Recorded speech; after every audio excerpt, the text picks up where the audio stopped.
로마서 14장 1절부터 12절까지 저와 여러분이 한 절씩 교독하겠습니다. 로마서 14장 1절부터 12절까지 한 절씩 교독하겠습니다. 신약성경 257페이지입니다. 믿음이 연약한 자를 너희가 받되 그의 의견을 비판하지 말라.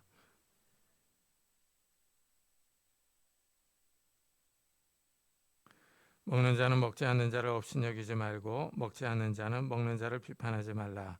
이는 하나님이 그를 받으셨습니다.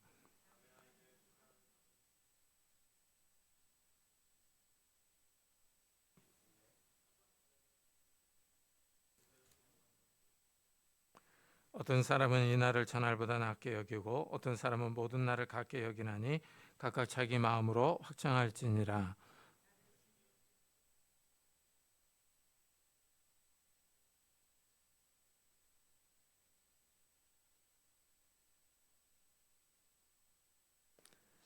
우리 중에 누구든지 자기를 위하여 사는 자가 없고 자기를 위하여 죽는 자도 없도다.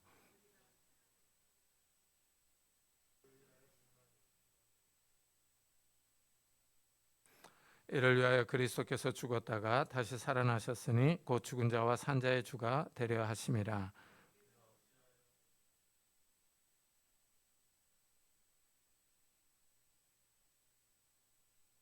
기록되었으되 주께서 이르시되 내가 살았노니 모든 무릎이 내게 꿇을 것이요 모든 혀가 하나님께 자백하리라 하였느니라. 이러므로 우리 각 사람이 자기 일을 하나님께 짓고 하리라. 아멘. 복음이 이방인들에게 선포되면서 이 믿는 이방인들이 늘어납니다. 그래서 로마 교회 안에는 이 이방인 신자와 유대교 신자가 함께 신앙생활을 하고 있었습니다. 그러다가 먹는 문제가 발생합니다. 어떤 성도는 모든 것을 먹습니다. 그러나 어떤 성도는 채소만 먹습니다. 이 두 그룹 사이에 충돌이 생겼습니다. 먹지 않는 사람은 먹는 사람을 판단하며 정죄합니다. 먹는 사람은 먹지 않는 사람을 무시하며 멸시합니다.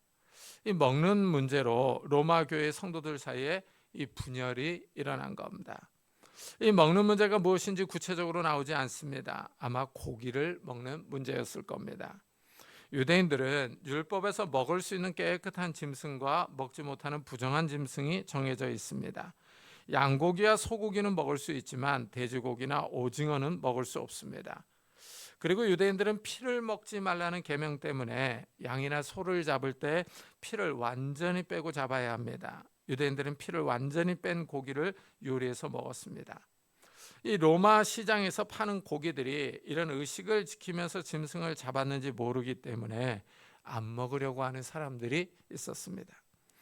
유대인들에게는 이것이 큰 문제입니다. 식문화와 함께 신앙의 문제입니다. 유대인들은 어려서부터 이런 고기를 먹지 않아서 생활화가 되어 있습니다. 그러나 이방인들에게는 큰 문제가 되지 않습니다.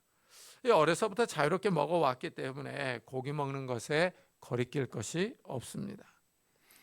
또 로마 시장에서 파는 고기는 우상에게 고기를 바치고 난 후에 유통된 고기일 수 있습니다. 이래서 하나님을 섬기는 성도가 우상에게 바치고 난 고기를 먹을 수 있느냐 하는 문제가 제기된 것일 수 있습니다. 이 고기 먹는 문제로 로마 교회 내에 먹는 사람과 먹지 않는 사람 사이에 갈등이 생깁니다. 서로 의견 충돌이 일어납니다. 여기에 대하여 바울은 믿음이 연약한 자를 너희가 받되 그의 의견을 비판하지 말라 하고 말합니다. 고기를 먹지 않는 사람을 믿음이 약한 자라고 말합니다. 고기를 먹는 사람이 믿음이 강한 자입니다. 여기서 믿음이 약하다는 말은 믿음이 전혀 없다는 의미는 아니죠. 믿음이 있지만 약할 뿐입니다. 여기서 믿음은 구원받는 믿음을 의미하지 않습니다. 사람은 예수 그리스도를 믿어서 구원받습니다. 그러나 믿음으로 행동하는 것은 서로 다를 수 있습니다. 믿음으로 어떤 행동을 하느냐 하지 않느냐 하는 겁니다. 믿음으로 고기를 먹으면 되는데 먹지 않습니다. 이런 사람을 비판하지 말라 하고 말합니다. 바울은 그를 받으라 하고 말합니다. 인정하고 수용하라는 뜻입니다. 그의 견해를 비판하지 말라고 권면합니다. 바울은 다시 어떤 사람은 모든 것을 먹을 만한 믿음이 있고 믿음이 연약한 자는 채소만 먹느니라 하고 말합니다. 어떤 사람은 고기를 먹지만 어떤 사람은 먹지 않고 채소만 먹습니다. 만일 이런 문제로 싸움이 나면은 같은 교회에서 성도들이 신앙생활하기가 껄끄럽습니다. 여기에 대하여 바울은 믿음이 연약한 자를 인정하고 비판하지 말라고 합니다. 그런데 여기서 우리가 주목해야 할 사항은 둘 다 믿음이 있다는 겁니다. 믿는 사람들 사이에 분쟁이 발생한 겁니다. 바울은 이 두 그룹에게 이렇게 권면합니다. 먹는 자는 먹지 않는 자를 업신여기지 말고 먹지 않는 자는 먹는 자를 비판하지 말라. 이는 하나님이 그를 받으셨습니다. 이 먹는 사람은 먹지 않는 사람을 업신여기지 말라고 합니다. 멸시하거나 무시하지 말라는 뜻입니다. 그것도 못 먹느냐고 핀잔을 주면서 업신여기지 말라고 합니다. 먹지 않는 사람은 먹는 사람을 판단하지 말아야 합니다. 아니 어떻게 우상에게 바치고 나온 고기를 먹을 수 있지? 저 사람 정말 하나님을 섬기는 사람이 맞나? 기독교인이 맞나? 하면서 판단하고 정죄할 수 있습니다. 바울은 서로 판단하고 정죄하고 무시하고 업신여기지 말라 하고 권면합니다. 이 고기 먹는 문제로 서로 업신여기고 정죄하지 말아야 할 이유는 하나님이 양쪽 사람을 받으셨기 때문입니다. 하나님이 그 사람을 인정하셨습니다. 믿는 사람끼리 서로 아웅다웅하면서 싸울 이유가 없다는 겁니다. 여기서 우리가 생각해야 할 점이 있습니다. 고기를 먹는 문제는 신앙의 본질적인 문제는 아닙니다. 고기는 먹을 수도 있고 먹지 않을 수도 있습니다. 고기를 먹는다고 해서 구원을 잃어버리는 것은 아닙니다. 고기를 먹지 않는다고 해서 우리가 천국에 들어가지 못하는 것은 아닙니다. 신앙의 본질적인 문제가 있고 비본질적인 문제가 있습니다. 이것을 잘 판단해야 합니다. 우리가 믿는 신앙의 근본적인 교리를 무시하고 업신여기는 사람과는 같이 상종할 수가 없습니다. 그러나 이렇게 고기를 먹는 문제 가지고 서로 싸우고 서로 판단하고 정죄한다면 기독교 공동체는 약해지며 몰락할 수 있습니다. 그런데 의외로 교회 내에서는 이런 비본질적인 문제로 서로 싸우고 갈라서는 경우가 있습니다.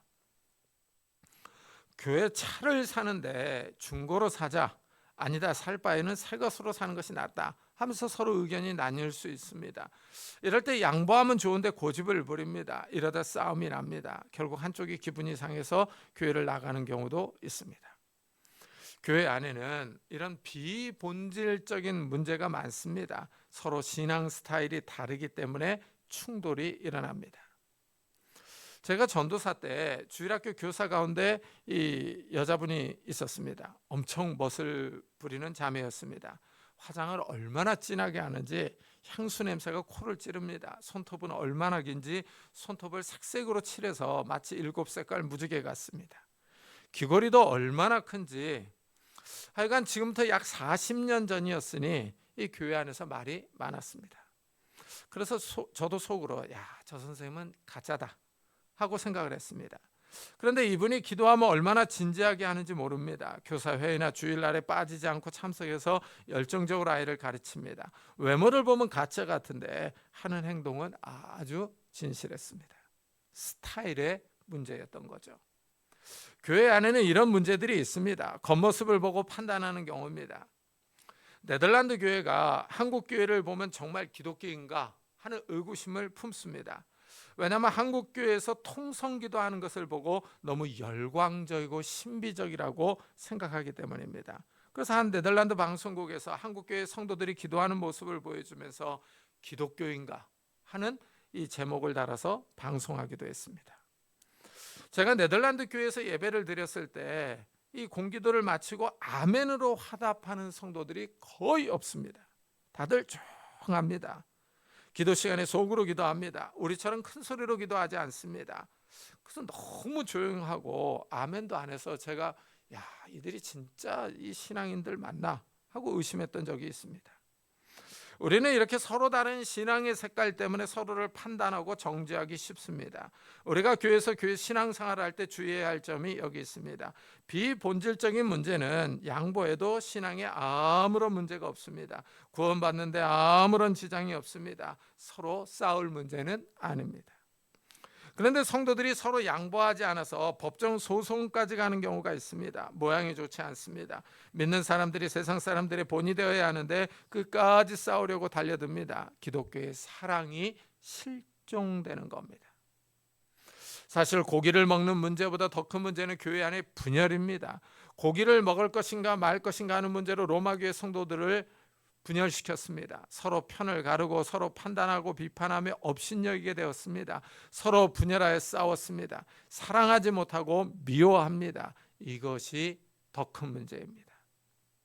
바울은 비판하고 정죄하는 그 사람을 하나님이 받으셨다고 말합니다. 비판하는 사람이나 비판받는 사람이나 다 하나님의 자녀이며 하나님의 백성입니다. 이래서 바울은 남의 하인을 비판하는 너는 누구냐 하고 묻습니다. 하나님이 받으신 종을 비판하는 너는 누구냐 하고 묻습니다. 내가 그렇게 비판하고 정죄할 자격이 있느냐 하는 것입니다. 너는 얼마나 잘났느냐, 내가 다른 사람을 판단할 정도로 잘났느냐 하는 것입니다. 사실 우리는 다 하나님의 은혜로 구원받았습니다. 예수님이 우리의 죄를 위하여 죽으셨기 때문에 우리가 구원받을 수 있었습니다. 우리는 자랑할 것이 없습니다. 우리는 다른 사람을 비판할 정도로 우월하지 않습니다. 우리는 다른 사람을 무시하거나 업신여길 정도로 탁월한 사람들이 아닙니다. 이래서 바울은 그가 서 있는 것이나 넘어지는 것이 자기 주인에게 있음에 그가 세움을 받으리니 이는 그가 세우시는 권능이 주께 있음이라 하고 말합니다.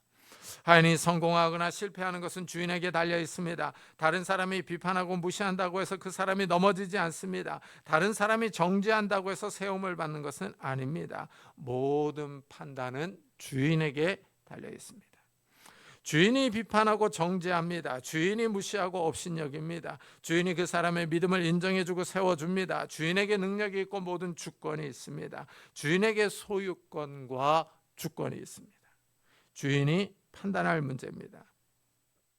우리의 비판과 정죄는 주인의 자리를 대신하는 교만한 일입니다.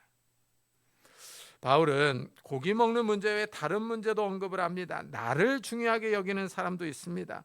어떤 사람은 이 날을 전날보다 낮게 여기고 어떤 사람은 모든 날을 같게 여기나니 각각 자기 마음으로 확정할지니라. 이것은 유대교의 절기와 관련이 있습니다. 유대교의 안식일과 절기는 중요한 날들입니다. 다른 날들보다 더 거룩하게 여겨지는 날입니다. 유대인 기독교인들은 이런 날들을 중요하게 여겼습니다. 그러나 이방인 기독교인들은 아무런 상관이 없습니다. 이래서 서로 의견 충돌이 생겼을 겁니다. 여기에 대하여 바울이 해결책을 제시합니다. 날이 중요한 것이 아니라 주님이 중요합니다. 예수님이 기준입니다. 나를 중히 여기는 자도 주를 위하여 중히 여기고 먹는 자도 주를 위하여 먹으니 이는 하나님께 감사하며 먹지 않는 자도 주를 위하여 먹지 아니하며 하나님께 감사하느니라. 한 주간 가운데 어떤 날을 중요하게 여기는 사람도 주님을 위한 것입니다. 고기를 먹는 자도 주님을 위하여 먹습니다. 먹고 힘내서 주님을 잘 섬기려고 합니다. 삶의 원리가 하나님께 영광을 위한 겁니다. 먹지 않는 사람도 주님을 위하여 먹지 않습니다. 이래서 바울은 하나님께 감사합니다. 성도들의 중요한 삶의 원리가 여기서 나옵니다. 우리는 다 주님을 위해서 살아가는 사람들입니다. 우리가 먹고 열심히 일하는 것이 다 주님을 위한 것입니다. 우리가 돈을 많이 벌어도 사업에 실패해도 높은 지에 올라도 병에 걸려도 우리는 사나 죽으나 주님의 것입니다. 이래서 성도들은 하나님께 늘 감사합니다. 이 점이 믿는 사람과 믿지 않는 사람의 결정적인 차이입니다. 삶에 어려움이 오거나 실패해도 하나님을 의지하고 감사합니다. 바울은 성도들의 삶이 자기중심적이 아니라 하나님 중심이라고 고백합니다. 우리 중에 누구든지 자기를 위하여 사는 자가 없고 자기를 위하여 죽는 자도 없도다 하고 말합니다. 이 말씀은 성도들의 삶이 누구에게 맞춰져 있는지를 보여줍니다. 성도들은 주를 위하여 살아갑니다. 자신을 위하여 살아가는 것이 아닙니다. 내 삶의 주인이 내가 아니라 주님입니다. 어떤 형편에 있든지 예수님이 우리 삶의 주인입니다. 성도들은 하나님의 영광을 위하여 살아갑니다. 왜냐하면 우리는 예수님께 속해 있는 사람들이기 때문입니다. 이래서 바울은 우리가 살아도 주를 위하여 살고 죽어도 주를 위하여 죽나니 그러므로 사나 죽으나 우리가 주의 것이로다 하고 말합니다. 우리는 주의 것입니다. 예수님이 주인으로서 우리를 받아주시며 이렇게 세워주십니다. 사람은 소속이 중요합니다. 어느 회사에 소속되어 있느냐에 따라서 삶의 질이 다릅니다. 아무래도 중소기업 소속보다는 대기업 소속이 더 낫습니다. 이 사람이 어느 기관이나 회사에 소속되어 있어야 안정적입니다. 이와 마찬가지로 우리는 하나님께 소속되어 있습니다. 창조주 하나님의 백성이며 하나님의 자녀입니다. 이것이 우리에게 가장 큰 안정감을 줍니다. 우리는 이 우주 만물을 만드신 하나님께 속해 있습니다. 이 세상에 속해 있는 것이 아닙니다. 악한 마귀에게 속한 사람도 아닙니다. 창조주 하나님께 속해 있습니다. 우리는 예수를 믿어 구원받은 하나님의 백성입니다. 이 사실이 우리에게 큰 위로를 줍니다. 우리 주님께서 우리의 삶을 지켜보시며 도와주시기 때문입니다. 바울은 우리가 살아도 주를 위하여 살고 죽어도 주를 위하여 죽는다고 선언합니다. 예수님이 우리를 구원하셨기 때문입니다. 예수님이 핏값으로 우리를 사셨습니다. 예수님이 우리를 죄와 사망에서 구원하기 위하여 대가를 치르셨습니다. 이래서 우리는 예수님의 것이며 예수님을 위하여 사는 사람들입니다. 예수를 위하여 죽을 수도 있다는 의미입니다. 여러분은 한 번뿐인 인생을 무엇을 위해 살아가십니까? 단 하나뿐인 생명을 예수님을 위해 주실 수 있겠습니까? 성도들은 살아도 주를 위하여, 죽어도 주를 위하여입니다. 삶의 목표가 뚜렷합니다. 우리 주님이 우리를 구원하시기 위하여 죽었습니다. 이를 위하여 그리스도께서 죽었다가 다시 살아나셨으며 곧 죽은 자와 산 자의 주가 되려 하심이라 하고 말합니다. 예수님이 믿는 자들을 구원하기 위하여 십자가에서 죽었다가 3일에 다시 살아나셨습니다. 이래서 예수님이 산 자와 죽은 자의 주인이 되셨습니다. 주인은 종들에게 권한이 있습니다. 예수님이 살아있는 사람이나 죽은 사람에게 권한이 있습니다. 생명을 주장할 수 있는 권한이며 심판할 수 있는 권한입니다. 예수님께 소유권과 주권이 있습니다. 바울이 이 점을 명확하게 예수님께 산 자와 죽은 자의 주인이라고 선언합니다. 사람에게 인생을 결정할 수 있는 권한과 능력이 있으면 좋겠습니다. 자기 수명을 결정할 수 있어서 120살까지 건강하게 살 수 있는 능력이 있으면 좋겠습니다. 그러나 아쉽게도 사람에게는 이런 능력이 없습니다. 사람의 인생을 주도적으로 능동적으로 살아가는 것 같은데 가만히 보면 수동적으로 살아갑니다. 사람은 아침에 해가 뜨면 일어나 일해야 합니다. 저녁에 해가 지면 들어가서 쉬어야 합니다. 아무리 건강한 사람이라도 계속 일할 수는 없습니다. 하루 이틀은 잠을 자지 않고 일할 수 있지만 계속 잠을 자지 않고 일할 수 있는 사람은 없습니다. 사람은 쉬어야 하고 자야 합니다. 낮에는 일하고 밤에는 자면서 자연의 질서에 따라 살아갑니다. 이렇게 살다가 늙으면 죽습니다. 죽는 것도 자신이 어느 한 날을 정해서 죽지 못합니다. 몸의 기운이 닿으면 죽습니다. 내가 언제 죽어야겠다 하고 결정할 수 있는 사람은 없습니다. 인간은 자신의 생사화복을 주관할 수 없습니다. 사람이 죽은 후에 영혼은 살아 있습니다. 천국으로 가든지 아니면 지옥으로 가야 합니다. 이때 천국과 지옥을 선택할 수 있는 능력이 없습니다. 여기서 인간의 한계를 확인할 수 있습니다. 죽음도 자기 마음대로 하지 못하고 죽은 후에 상황도 자기가 결정하지 못합니다. 인간이 주도적인 삶을 사는 것 같지만 실제 주도적인 삶을 살지 못합니다. 군대는 철저하게 상관의 명령에 순종해야 합니다. 쫄병이 자기 마음대로 생활할 수 없습니다. 쫄병이 일어나고 싶은 시간에 일어나고 밥 먹고 싶은 시간에 밥 먹을 수는 없습니다. 군대는 일과표대로 진행합니다. 이와 마찬가지로 사람은 자연의 섭리를 따라야 하며 죽은 후에는 하나님의 심판을 받아야 합니다. 사람이 죽은 후에 자기 마음대로 천국과 지옥을 결정하면 좋겠습니다. 그러나 사람에게 이런 결정권이 없습니다. 사람의 운명을 결정할 수 있는 분이 예수 그리스도입니다. 예수님이 주인으로 산 자와 죽은 자의 운명을 결정하십니다. 이래서 바울은 예수님을 산 자와 죽은 자의 주인이라고 선언합니다. 바울은 이래서 로마 교인들에게 서로 비판하지 말라 하고 권합니다. 내가 어찌하여 내 형제를 비판하느냐, 어찌하여 내 형제를 업신여기느냐, 우리가 다 하나님의 심판대 앞에 서리라. 지금 이 두 그룹 사이에 의견 충돌이 생겼습니다. 먹는 사람은 먹지 않는 사람을 업신여기며 무시합니다. 먹지 않는 사람은 먹는 사람을 비판하며 정죄합니다. 바울은 이 두 그룹을 모두 책망하고 있습니다. 일방적으로 한 그룹을 편들지 않습니다. 그러면서 모든 사람이 다 하나님의 심판대 앞에 설 것이라고 선언합니다. 이 땅에 사법부가 있습니다. 죄를 지으면 재판을 받습니다. 판사는 검사와 변호사의 말을 듣고 판결을 내립니다. 이와 마찬가지로 하늘의 심판이 있습니다. 하나님이 희고 큰 보좌에 앉아서 이 땅에 살았던 모든 사람을 다 심판하십니다. 이 심판을 마지막 백보자 심판이라고 부릅니다. 예수를 믿었던 사람들은 이 심판에서 정죄를 받지 않습니다. 바울은 이 심판을 언급하면서 하나님을 심판자로 말합니다. 하나님이 최종 판결을 내리시는 분입니다. 하나님의 심판이 있기 때문에 서로 비판하지 말라 합니다. 사람은 보는 눈이 있고 이성이 있습니다. 보는 것을 평가할 수 있고 좋은 점과 나쁜 점을 말할 수 있습니다. 성도들끼리 서로 비판하는 것과 평가하는 것은 다릅니다. 평가는 그냥 있는 사실 그대로를 말합니다. 장점과 단점을 말하면서 서로 보충해주고 도와서 좋은 방향으로 발전할 수 있습니다. 그러나 비판은 다릅니다. 비판은 부족한 점을 보면서 비난하고 업신여기기 때문입니다. 로마 교회 내에서 서로 고기 먹는 문제로 비판하고 있습니다. 고기를 먹는 사람은 먹지 않는 사람을 업신여기고 무시합니다. 믿음이 약하다고, 고기도 먹지 못한다고 말합니다. 먹지 않는 사람은 먹는 사람을 비판하며 정죄합니다. 긴장감이 조성됩니다. 예수님은 일제히 비판하지 말라고 하셨습니다. 비판을 받지 아니하려거든 비판하지 말라.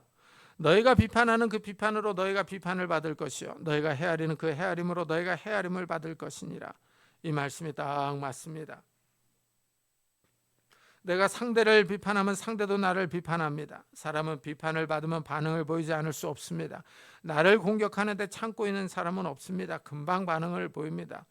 어떤 사람은 곧장 반격합니다. 어떤 사람은 내가 먼저 시작했으니 나를 원망하지 말라고 하면서 더 강한 반격을 퍼붓습니다. 죽이려고 달려듭니다. 상대를 공격하면 상대가 반격할 것이라는 사실을 염두에 두어야 합니다. 내가 비판하면 상대도 당연히 비판합니다. 그러나 하나님이 최종 심판자입니다. 주께서 이르시되 내가 살았노니 모든 무릎이 내게 꿇을 것이요 모든 혀가 하나님께 자백하리라. 하나님이 눈에 보이지 않지만 살아계십니다. 하나님이 없는 것 같지만 존재하십니다. 하나님이 살아계셔서 사람들의 모든 행동과 말을 보고 계십니다. 이래서 신앙생활을 할 때 조심해야 합니다.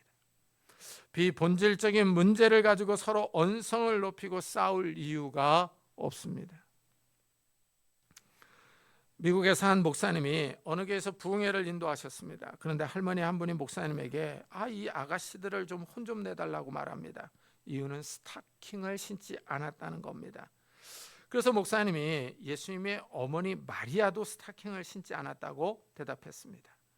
할머니는 젊은 아가씨들이 스타킹을 신지 않는 것이 불만이었던 겁니다. 별 문제가 아닌데 이렇게 문제 삼는 분들이 있습니다. 이상하게 우리 주위에는 주변 머리에 목숨을 거는 사람들이 있습니다. 본질에 집중해야 하는데 비본질적인 것에 목숨을 겁니다. 바울이 지금 로마 교회 내에서 고기 먹는 문제로 다투는 성도들에게 서로 비판하지 말라, 업신여기지 말라고 권면합니다. 성도들이 고기 먹는 문제로 싸우기에는 너무 작은 문제라는 겁니다. 바울은 성도들끼리 싸우지 말라고 말합니다. 그 첫째 이유로 하나님이 살아계셔서 심판하신다고 말합니다. 모든 사람이 하나님께 자백할 것입니다. 사람은 하나님께 자기가 한 일을 다 말해야 할 때가 옵니다. 이 땅에서 살면서 말하고 행동했던 것 하나하나를 하나님께 고백하여 판단받을 때가 있습니다. 바울은 성도들끼리 서로 비판하거나 업신여기지 말아야 할 둘째 이유를 이렇게 밝힙니다. 그런즉 우리가 다시는 서로 비판하지 말고 도리어 부딪힐 것이나 거칠 것을 형제 앞에 두지 아니하도록 주의하라. 여기서 우리가 주목해야 할 단어가 바로 형제입니다. 비판하는 사람이나 업신여기는 사람이나 다 형제라고 말합니다. 믿는 사람들은 다 하나님의 자녀입니다. 하나님의 가족입니다. 이래서 형제라고 부릅니다. 하나님은 비판하는 사람이나 업신여기는 사람을 다 하나님의 자녀로 받으셨습니다. 그들의 죄를 씻어주시고 용서해 주셨습니다. 예수 그리스도 안에서 한 형제의 자매가 되었습니다. 성도들은 하나님의 가족입니다. 이래서 서로 부딪힐 것이나 거칠 것을 형제 앞에 두지 말아야 합니다. 싸움이 될 만한 문제를 두지 말라는 것입니다. 바울은 갈등이 생길 수 있는 문제를 치우라고 권면합니다. 그러나 안타깝게도 교회에서 싸움이 나서 법정까지 가는 경우가 있습니다. 안타깝고 부끄러운 일입니다. 바울은 비판하는 사람이나 업신여기는 사람이나 서로 형제자매라고 말합니다. 그러면서 로마 교회의 문제가 되는 고기 먹는 문제에 대해서 이렇게 설명합니다. 내가 주 예수 안에서 알고 확신하노니 무엇이든지 스스로 속된 것은 없으니 다만 속되게 여기는 그 사람에게는 속되니라. 여기서 속되다는 것은 부정한 것, 깨끗하지 않은 것을 말합니다. 이것은 유대인의 음식법에 기인합니다. 율법은 먹을 수 있는 짐승과 먹을 수 없는 짐승을 구분합니다. 먹을 수 없는 짐승이 속된 것, 깨끗하지 않은 것입니다. 그러나 예수님이 오신 이후로 율법이 성취되어 무효화되었습니다. 이래서 율법의 의식법은 의미가 사라졌습니다. 신약의 성도들은 이런 음식법을 지키지 않아도 됩니다. 예수님은 음식에 대하여 이렇게 말씀하십니다. 무엇이든지 밖에서 들어가는 것이 능히 사람을 더럽게 하지 못함을 알지 못하느냐. 이는 마음에 들어가지 아니하고 배에 들어가 뒤로 나감이니라 하심으로 모든 식물을 깨끗하다 하셨느니라. 예수님은 모든 식물이 깨끗하다고 선언하셨습니다. 따라서 모든 고기를 감사함으로 먹을 수 있습니다. 고기뿐만 아니라 모든 음식을 감사함으로 먹을 수 있습니다. 고기 먹는 문제는 기독교 신앙의 본질이 아닙니다. 신약 시대에 들어서 고기는 다 먹을 수 있습니다. 돼지고기나 오징어를 먹을 수 있습니다. 사도 바울이 지금 이 점을 지적합니다. 음식이 부정하지 않습니다. 부정하게 여기는 그 사람에게 부정할 뿐입니다. 믿음이 강한 자들, 고기를 먹는 자들이 이론적으로 옳습니다. 말씀 해석이 올바릅니다. 모든 음식은 감사기도를 드리고 먹으면 됩니다. 음식은 우리를 부정하게 하지 못합니다. 바울은 이렇게 고기를 먹어도 된다고 아무 문제가 없다고 말합니다. 그러면서 사랑으로 행하라 라고 권면합니다. 만일 음식으로 말미암아 내 형제가 근심하게 되면 이는 내가 사랑으로 행하지 아니함이라. 그리스도께서 대신하여 죽으신 형제를 내 음식으로 망하게 하지 말라 하고 말합니다. 바울은 지금 고기 먹는 자들에게 이 말씀을 합니다. 예수님이 십자가에서 죽음으로 구원한 형제를 고기 먹는 문제로 시험에 들게 하지 말라고 합니다. 신앙에서 걸려 넘어지게 하지 말라고 경고합니다. 고기를 먹지 않는 형제를 시험에 들게 하는 사람은 사랑으로 행동하지 않은 겁니다. 고기를 먹는 사람은 성경에 대한 지식이 있었습니다. 먹는 것에 대한 예수님의 견해를 알고 있었습니다. 하지만 지식은 사람을 교만하게 합니다. 사랑으로 행동하지 않게 만듭니다. 여기에 문제가 있습니다. 이 고기를 먹는 것은 이 성경을 옳게 해석해서 맞을지 모르겠지만은 다른 형제를 비판하고 정죄하는 것, 사랑으로 행동하지 않았다는 겁니다. 사랑으로 행동하지 않은 것이 더 큰 죄라는 겁니다. 사랑으로 연약한 성도들을 감싸주며 받아줘야 하는데 판단하며 비판합니다.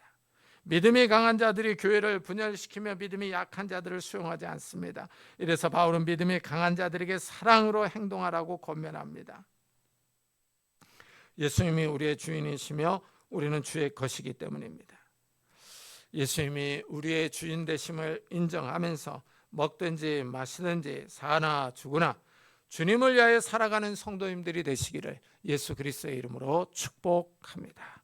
기도하겠습니다. 우리 한번 들은 말씀을 생각하면서 정말 우리가 사나 죽으나, 우리가 건강하나 병에 걸렸으나, 우리가 부자가 되었으나 가난하거나 많이 배웠거나 배우지 못했거나 우리가 다 주님의 것이라는 것을 기억하면서 우리가 주님을 위해서 살아가게 해달라고, 내 인생이 다른 사람에게 별 볼 일이 없다 할지라도 내가 주의 것이라고 하는 그런 정체성을 가지고 살아가게 해달라고, 우리 한번 자기 자신을 위해서, 가족들을 위해서 같이 기도하도록 하겠습니다. 하나님 아버지, 감사를 드립니다. 오늘 거룩한 주일에 저희들의 발걸음을 주의